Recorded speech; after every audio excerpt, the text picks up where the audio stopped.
Welcome back. This is episode 93 of the Veterinary Business Video Show. Today's show we'll learn about strategic and financial planning in practice and hear how to accept and deal with criticism. We'll learn the importance of building a service culture and how to achieve results through other people, and I'll offer you my quick business tip for this episode. I'm John Sheridan, and this is the show that helps practice owners, managers and clinicians just like you to build your successful practice into a great business.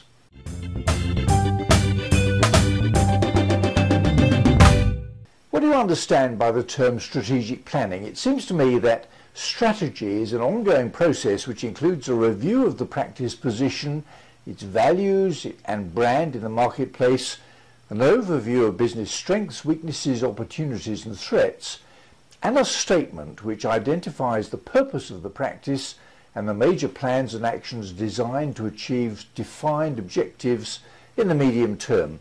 I was privileged to chair a number of sessions presented by Dr. Karen Felsted at the joint VPMA SPIVS conference this year. Karen is a very good friend of mine. She's a veterinarian and CPA from the United States and has a detailed understanding of the financial performance of veterinary practices throughout North America.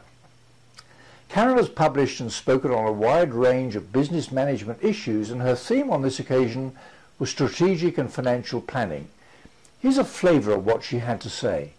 Hi, I'm Karen Felsted, and I've spent the last couple of days here in the United Kingdom speaking at the VBMA SPVS meeting. And some of the things that I've talked about that I think are critical to practice success going forward involve planning and financial topics. It's going to be very difficult to be a successful veterinary practice in the future if you don't spend time engaged in strategic planning.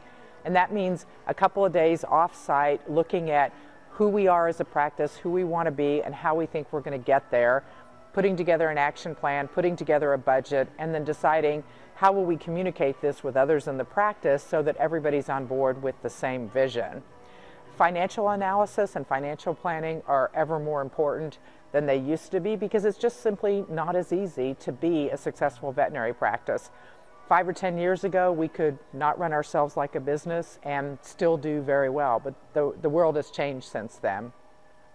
So identifying key metrics in your practice, understanding the ones that help you measure your achievement of your goals, help you understand are you doing well financially or not, and also comparing those metrics not just to your practice over time, so the trends in your practice, but also to benchmark figures that are available. One of the most important metrics to understand is your true net operating profit, and that's not a figure that the profit and loss statement in most practices tells you. There are adjustments that have to be made, and it's not a difficult process, but it takes some understanding and a little bit of time. Cash flow is as important now as it ever was, particularly when times are rough and we're not sure if turnover is going to stay the same or it's going to decline.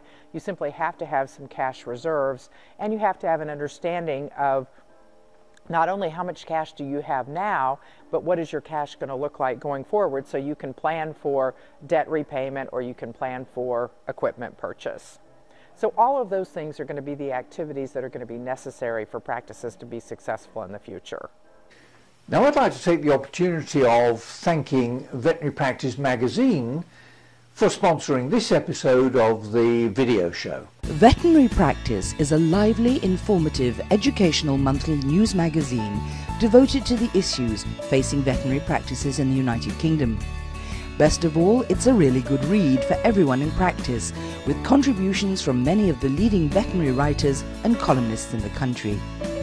There's extensive coverage of all the major veterinary events, whether you're dealing with companion animals, large animals, equines, plus the management and more general events.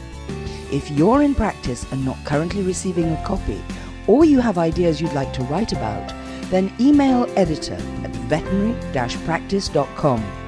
You can also read the latest issue and back issues on www.vetsurgeon.org. Now for the how-to clip for this episode. Criticism is defined as the practice of judging and articulating the merits and faults of something or someone. All of us criticize other people from time to time, and I'm quite sure that all of us occasionally are worthy of critical comment too. Constant criticism from someone in authority, however, can be very destructive of our self-esteem, but when it's justified, we may be more prepared to accept criticism if we feel that it's offered in a constructive manner so that we can work out how to put things right or make things better. Here's a clip which offers some advice about taking criticism and dealing with it. How to take criticism. Taking criticism requires having high self-esteem. Keep your head up with these positive practices. You will need a positive attitude, listening skills, questions, and goals. Step 1. Listen patiently to the person who is criticizing you. Take mental notes and try to hold in your emotions. Step 2. Ask the critic to explain exactly what they expect from you. Step 3. Reflect on your conversation and look at criticism as a way to improve yourself. Welcome criticism and learn from your mistakes. Forgive yourself for mistakes and don't focus on your weaknesses. You're only human. Step 4. Create goals for yourself. Achieving goals improves your self-esteem and helps you take criticism better. Step 5. Welcome failure instead of fearing it. Turn it into a learning experience and keep trying if you fail. Step 6. Focus on your strengths and past successes. Be proud of yourself and celebrate your accomplishments. Step 7. Laugh at yourself. Share your experiences with friends and family and make light of them. Now let's see who's on the video show Soapbox for this episode. How do your clients score the level of service they receive from your practice?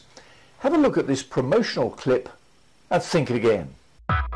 How do you get your organization from where it is right now to an even better place? A place where your customers are more delighted more often. Because your employees are more inspired. A place where words like excellent, extraordinary, remarkable belong to you. And where your bottom line is right up top. The answer lies in this book and the powerful concept it celebrates.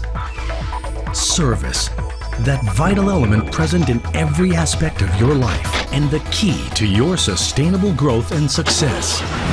It's a word no one knows more about than this man, Ron Kaufman.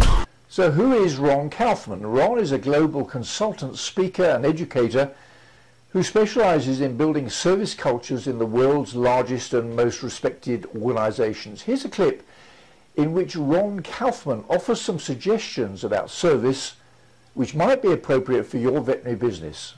Category number 1, you've got to have today an excellent product. P-R-O-D-U-C-T, please write it down.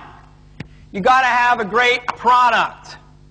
Whether it's tractors or telephones, insurance policies or medical procedures, your product has got to be real good. Better than good, because your competitors are. Take a look at the PC business. Who was the first company that had excellent PCs? IBM. Today, how many companies have got great PCs? Lots, and they're all assembled here in Malaysia.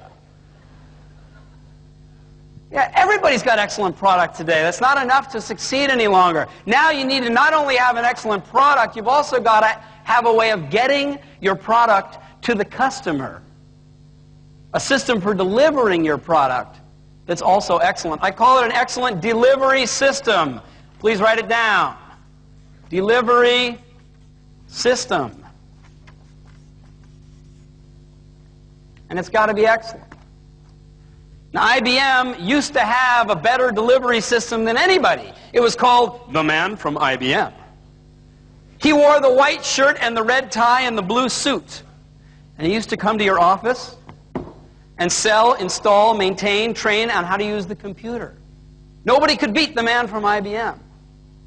Until along came a 23-year-old, kind of overweight, American college student in Austin, Texas, named Michael Dell.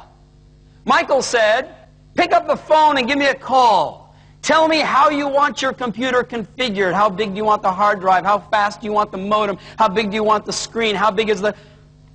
Tell me what software you want to have loaded. We'll take care of it. We'll do it for you. We'll put it in a box. We'll ship it to you by Federal Express. It'll arrive on your doorstep by 10:30 in the morning. Take it out of the box, put it on the table, plug it in, turn it on. Who needs the man from IBM? What happened to IBM's stock price? What happened to Michael Dell's stock price? Vroom. But you know what? The computers are the same. In fact, Michael Dell promises you that his computers are IBM compatible. So when your product is excellent and their product is excellent, when your delivery system is great and your competitor's delivery system is great, how are you going to stand out? You got to have excellent. Yeah, write it down. Right. Oh, but wait. Don't you need a product in order to serve your customer, yes or no?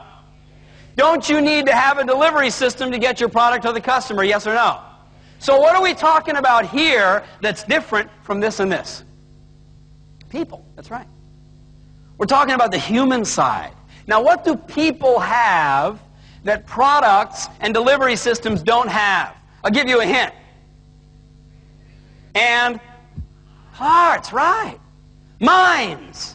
The ability to think, the ability to anticipate, the ability to go the extra mile. I call it a service mindset. A service mindset, a way of thinking, a way of instinctively responding to a situation. Now for my quick business tip for this episode.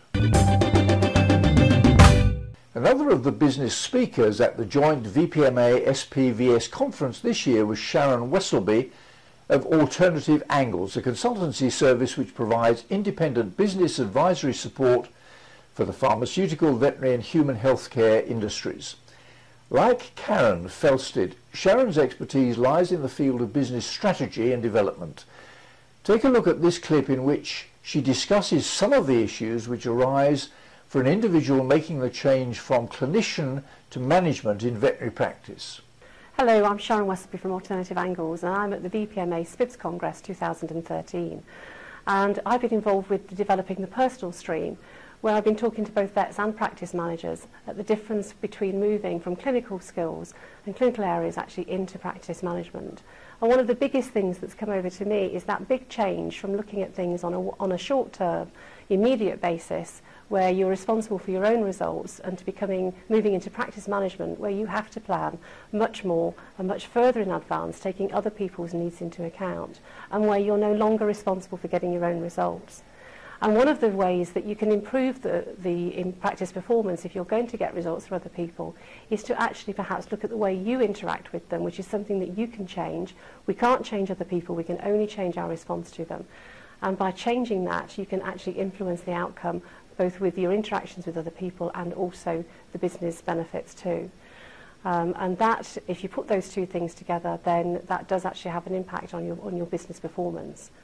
So what's my quick business tip? Well, it's this. Achieving results through other people is a leadership skill which begins with trust. Trust isn't built on what others do for you, it's built on what you can do for them. You have to show respect for the values and skills of your team members.